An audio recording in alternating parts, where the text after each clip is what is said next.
Russell Wright from themezoom.com. And today we are going to be having a roundtable discussion about the future of the future and technology.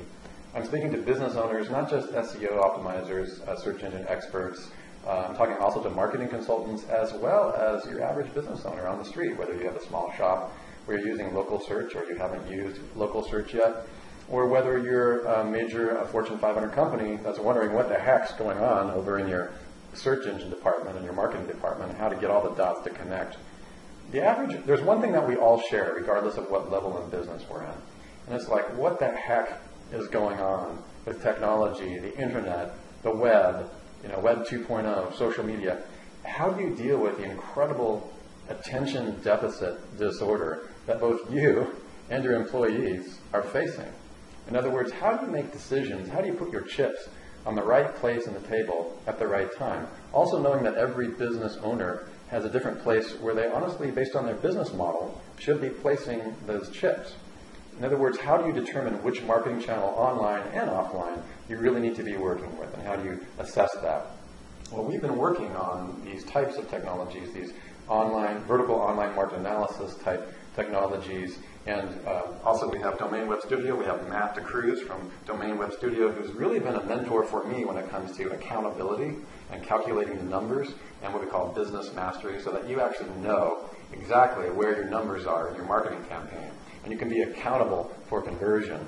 Also, ThemeZoom architect, Sue Bell, the mastermind and the brains behind the ThemeZoom natural language processing engine. You taught me a ton about landing page optimization and your area of passion, which I would say, and you can correct me if I'm wrong, which is essentially conversion and metrics. Yeah. Metrics, metrics, metrics, right? Yeah. As you say to me. Okay, so let's go over all of this. We have our technologies which teach people to rank very easily for middle competitive terms and even difficult terms, as long as you understand website silo architecture, which is what Matt and Sue talked about in our previous video. We also have the ability to focus on keywords that actually matter, not just the keywords that different keyword tools are giving you and just kind of giving you low-hanging fruit. You know what I'm saying? Mm-hmm. So you really have to be focusing on the right kind of keywords. Let's talk about the collision between your business choices online. How can you determine the best places to put your chips on the table using what is going to be called ThemeZoom revolution? Let's talk about what we can do now and where it's going, and how a business owner can use our technology to focus on the right types of things. And let's talk about that. Let's talk about metrics, Sue. Metrics. So there's no way for you to actually know whether or not the money that you're spending in your online campaigns and your SEO and your videos is actually worthwhile unless you're tracking the conversions. So unless you've got metrics set up, you just don't know. You just throw mud against a wall and hoping for the best, which is the issue that I've had with marketing for forever. You put an ad in a magazine or a newspaper and you hope that it converts, and you've got no real way, unless you've got a coupon there, of knowing what the result is. And so metrics, that's actually a conversation that Matt and I have had while he's been here, is trying to tie all of the different ways that you can track traffic, all the different social platforms. Each social platform has its own metrics, and so trying to tie all that metrics together so that you can follow from the time somebody first lands on one of your pieces of advertisement all the way through to conversion, and follow that path, all the things that influence them, and know which aspects of your marketing campaign are actually netting your results and which aspects might actually be hurting your results. Exactly. So it's been great food for thought. We've had a lot of really interesting ideas about new things that we're going to combine into the tools, and the whole PKMM module, which has been near on my dream for forever since we first started this thing. We've actually got a feedback loop that tells you these are what your conversions are, these are the keywords that are important to you, these are the platforms that are important to you, this is where you need to work harder, this is where you're like really close, you're getting some traffic and some conversions, but you're not ranked high enough, or you're not coming up high enough on whatever search platform they're on to actually be able to, you just push a little harder and you could be getting so much more money. And so it's just like being able to have all that laid out in a way that a CEO can look at it and understand and make it actionable. Exactly, which is what you've been talking about, is the actionability of this data, and then we put a lot of that into Domain Web Studio. I mean, we talked a lot about, what was it, super crunching, that book, in the last couple of years. Yeah. And although we have a lot of data in Kraken, what we did not have was the ability for the average person to provide a report to a CEO that wasn't highly SEO technical. Right. So let's talk a little bit about those actionable metrics. You've been teaching me a little bit about, from a business owner perspective, how those things need to be displayed. Like, for example, if you're a SEO and you have clients, and some of our audience are SEOs, you're going to want that data displayed in one way. If you're a business owner, like some of our audience, you're going to want to see something different.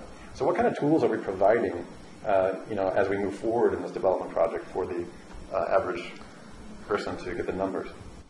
The simplest way I can put it is one word: accountability. Either you're accountable to yourself for the project you're working on, or you're accountable to your clients, or you're accountable to the owner of the business who you're working for. But that's where it all comes down to. And in marketing is maths. It's look at the numbers, setting your goals, achieving the goals, and then trying to improve the goals to increase the ROI and the conversion on the page. Now, when Sue and I started working on DWS, this is something we wanted to really figure out. How do we take the technical SEO world and cross it over? How do we bridge from this side of the river to that side? The business, the technical, and how do we create a bridge between the two that both sides can really understand what each other wants? And this is where the numbers came in. So when you look at a keyword, you want to know, is this keyword going to make me money? Who am I talking to? What's the demographic? And how much money is it going to take me to rank for the specific keyword? But once you've got all that information, if you've got a sales team or if you're working for yourself, you can use the numbers to determine what your on-page conversion needs to be to achieve the goals that you want to make. And this is what becomes very interesting, because you could have a keyword, it's got all the promise in the world, but when you look at the actual numbers, you'll find out you actually need a 0.5 conversion rate, or maybe a 10% conversion rate to actually make money with the keyword due to the other things that are involved. And that changes the whole game. Completely. And this is what most business owners are doing, and I know that some of you out there listening to this probably can feel this in your own experience, unless you're really like a super metrics fiend with the rest of your organization, and which also makes sure that everybody gets paid and make sure that you reach your bottom line quota. I do have to say this: no matter what anybody comes to you and starts telling you from your organization, the marketing department, whatever, whether it's Facebook and they're all excited about this, whether they're coming to you all on about YouTube, at the end of the day, if they can't provide you with some metrics and some conversion, and that goes with Facebook as well. Everybody's all excited about Facebook. They don't even really know how it connects to natural search. Don't get you started, right? Right. Okay. And then there's YouTube. Everybody's excited about YouTube, but they don't even have their metrics, like some of the metrics tools we're going to be offering you, to whether or not you should even make a video with the keyword. Right. Right. And one of the things I want to emphasize here is you got to track this and even research it in order to understand. And please understand the difference between social and video space. Video is about high impact conversion and mimetic influence. That is your ability as a human being to communicate with other human beings. And it's very important to begin to be aware of the video. But making videos is just as expensive, sometimes more, as ranking and having stuff together. Well, in the industry, if you get video professionally made, you're probably going to pay up to like £1,000 a minute or $1,000 a minute by professional, because they charge you by minute for the movie. So a 10-minute video clip with all the effects and everything, it's roughly, well, in South Africa, when I was working in the advertising industry, they were charging 15,000 Rand per minute at the corporate level, which is a lot of money. So a 10-minute video is going to cost you 150,000 Rand. That's 15,000 pounds. In dollars, close to $20,000. Yeah, exactly. And if you're like a tech company, if you're not a tech company, that the CEO says, hey, it's fine to run around, have the coffee girl run around with a camera and start taking videos of everyone to upload to the corporate site. I mean, there's been a lot of flexibility in that kind of stuff. Right. But the main thing that we need you to understand is that there's a massive attention deficit disorder. So you want to blend your impact, your Facebook, your YouTube, with excellent SEO, and make sure they're all cross-connected and siloed so that you rank higher for far fewer inbound links in your competition in the cheapest and the fastest amount of time. Integration is the revolution. This is a revolution. Everything is connected. Do you know how it's connected? If not, go ahead and click on the link and we'll see you on the inside. We will be having a private membership area where we keep you up to date on our thinking, because I have met very few people that integrate this level of knowledge and this number of platforms together into an accountable calculation business model for the average business owner, for the average newbie, and for the advanced and intermediate SEO. We'll see you guys on the inside.